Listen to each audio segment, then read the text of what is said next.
చెప్పి చెప్పనట్టుగా ఎంత చెప్పిందో, సూచనలు ఇచ్చి ఇవ్వనట్టుగా ఎన్నెన్నిచ్చిందో,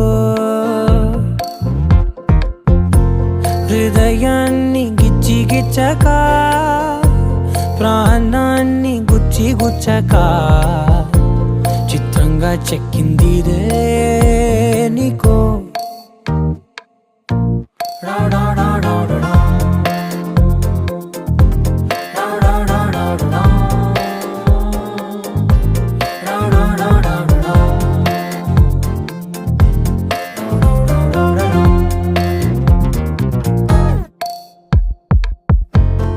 ఏమిటిది చెప్పి చెప్పనట్టుగా ఎంత చెప్పిందో,